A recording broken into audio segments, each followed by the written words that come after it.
Hi everyone, I am Anna and I am here today at the East Hampton Library to do another art project with you. So what I have today is a watercolor resist project, and this is actually a haunted house that I did with crayon first and then watercolor over it. And as you can see on the night sky and background, the watercolor stayed, but it did not go over the house.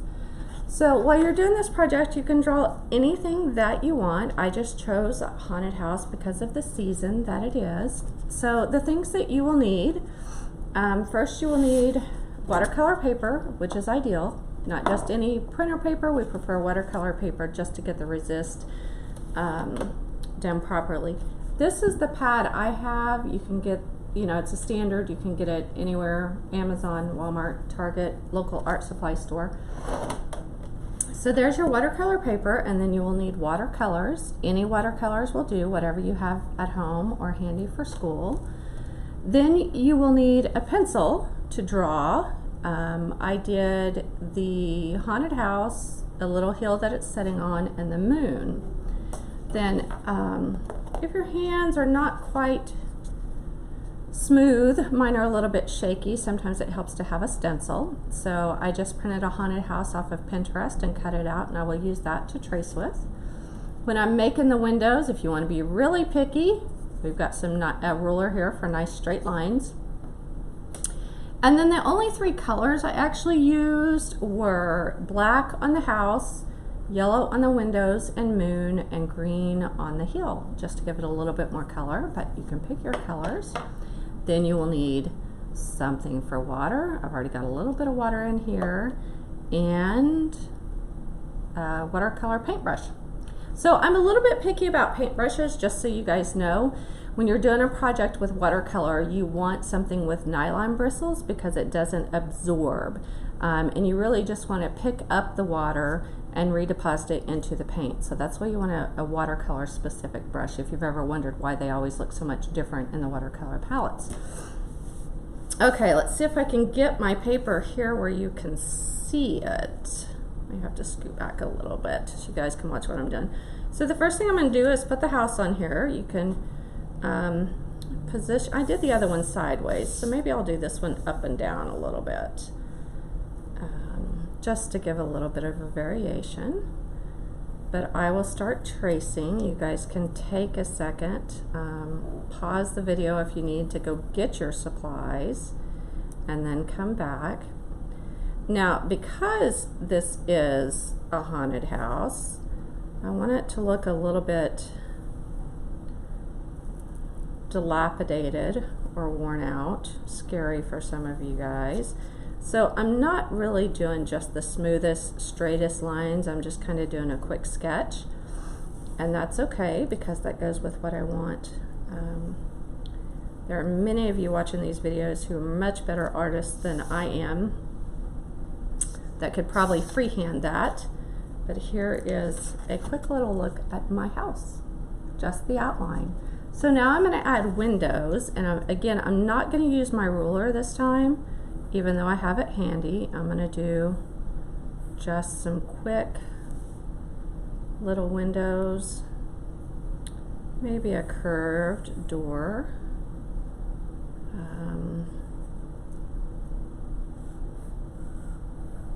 My windows are a little lopsided and crazy, so maybe haunted house, some of you might want to think like a little bit of a Dr. Seuss house.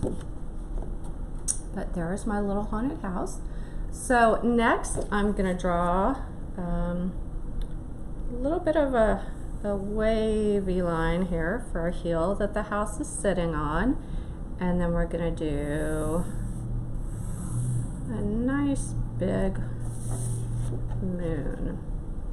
You guys are welcome to add trees or bats or stars in the night sky, whatever you would like. So there's the basic outline.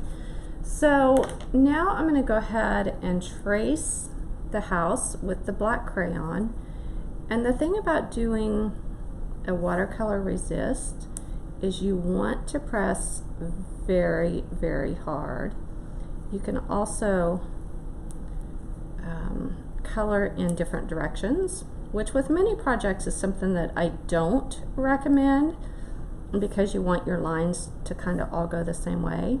But your goal with this one is to press very hard, and if you can pull my paper back a little bit again here, if you can see what I'm doing at the top here, using the side of the crayon and just pressing down hard, skipping past my windows a little bit,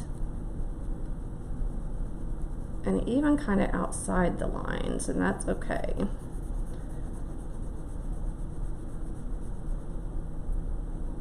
So you guys can work on filling that in. I'm up here by my chimney now, going around my windows. And again, I'm going in different directions. In the art world, this is kind of what we call cross-hatching, where you go one direction with your lines and then you go the other direction across it. And it can get a pretty neat effect, especially if you're pencil drawing. But for this project, the goal is to just really cover as much white space as possible. So I'm getting close to the bottom here, my little door. My crayon's getting kind of flat. If yours is like mine, it might be a good time to peel back some paper and roll the crayon on its side just a little bit. This was a nice new crayon when I started. So I'm gonna kind of go back over all my spaces again just to fill in as much as I can anywhere that it looks a little bit light. I'll do my door handle. Looks like I actually broke that crayon. Okay, so that just, it's kind of hard to see on here. Get my, there it is. So you guys can see my moon. Some of my pencil lines are gonna blend in with that a little bit, but that's okay because it's a night moon. And again, I'm not even really staying inside the lines when I do this. I'm just kind of doing a general shape. Watercolor tends to not be a perfect art form, but kind of blends and bleeds around and outside the lines. And the same thing here where I'm coloring in my windows. If you look at it very closely, you can see some of the black crayon kind of smeared in a little bit. But it's a haunted house. We like things dark. So now I might just, I gotta figure out what to do. I guess I'll do my, go ahead. Don't have a brown or another color with me, so we're gonna make my front door kind of yellow there too. And I'm gonna go back and draw some lines through it so it kind of looks like a, maybe a glassed-in front door. And then last but not least, I'm going to do my heel. Now, since this is a nighttime scene, you guys are welcome to use any dark colors you want. I like to add the green for the season we've got going on, but if you were to go ahead and continue with your black to make that hill nice and dark, I'm sure most of you know if you look outside at night and you're looking at a hill off in the distance, you're not going to see the bright green grass on it. It's going to look like a dark black shadow. So depending on how true you want to be with what you're doing, you could even use a purple or a blue because they make good nighttime shadows. So again, kind of turn your paper around and go different directions with your crayon. Get as much of that white space as possible. Back and forth. And I think I just broke this crayon too. I'm pressing a little bit hard today. All right, so here's what it looks like now that it's got the crayon on it. So the next step is to apply the watercolor.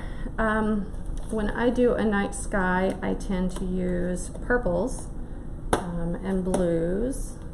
So if you look at my palette here, I've got quite a bit. I think I'm going to start with this dark purple right here.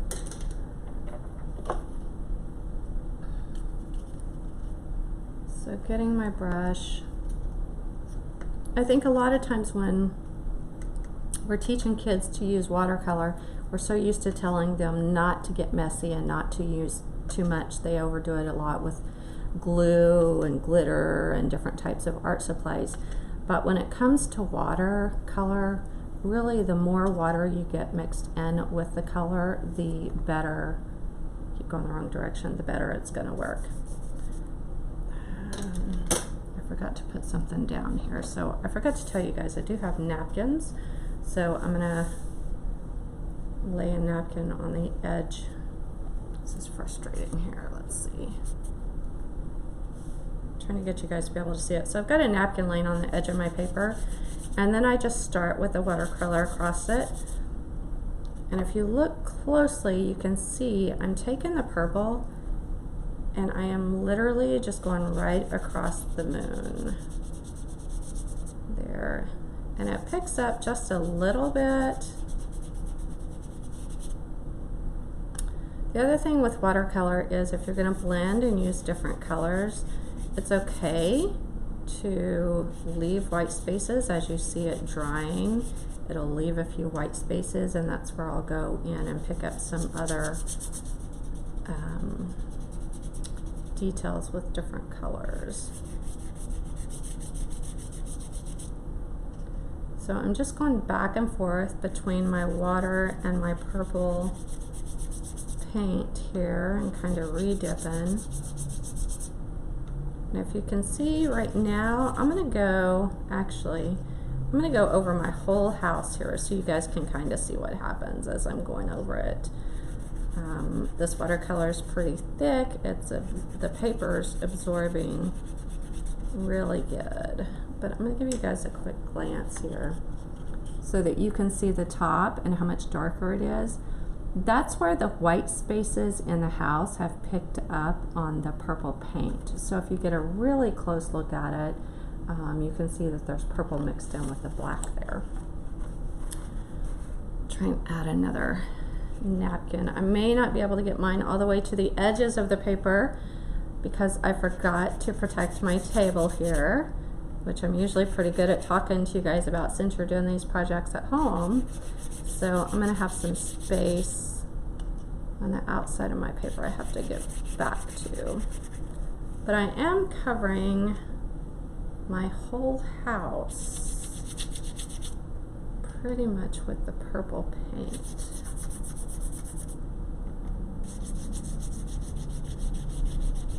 And don't be shy about going back over every little piece of it, and you'll see that some of the water kind of balls up a little bit on your yellows, on your windows and your doors, and that's okay. It will either dry and add some extra color like that, or it will evaporate, which is most often what happens with the watercolor. Okay, so I'm going to switch here, and I'm not going to change out my water. That's kind of a nice purpley color in there, but I am going to switch my palette and start using my darker blue here. Get it nice and wet. And the first part of what I'm going to do with that is to go over my hill where my grass is.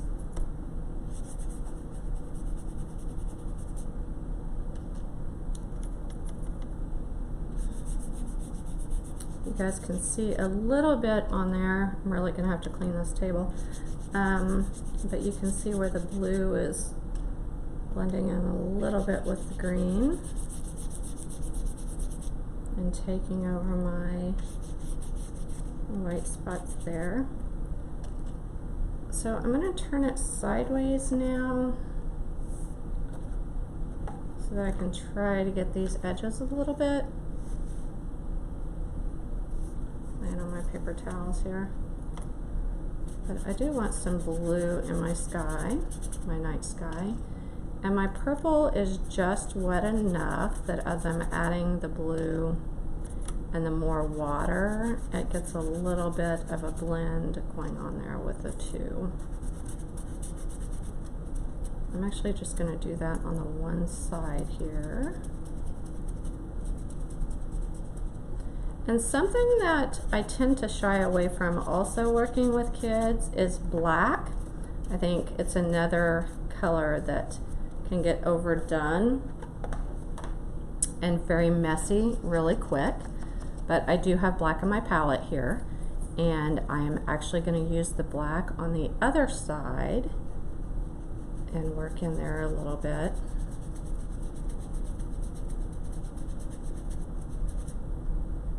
It's interesting to watch how it goes from really dark. When you first start, the color is a little more saturated, and as the color pigment kind of runs out a little bit and you're left with the water that's in your brush, it turns to a much lighter gray. So the purpose for me of doing the blue on one side and the black on the other side is to create a little bit of shadow. My house isn't necessarily leaning any one direction or the other, but I'm adding quite a bit of black. And I am going to go all the way across now so that it's not just on the one side, but it's blended a little bit. Turn my paper again. To those parents of you watching this and seeing the mess I'm making on the table, I sincerely apologize that I forgot to tell you to protect your table. Hopefully you did. All right. So here is our water resist haunted house. Mine has a hill and a fall harvest moon and lots of glowy windows. So watercolor and crayons. Have fun, and I would love to see your pictures posted in the comments. Thanks.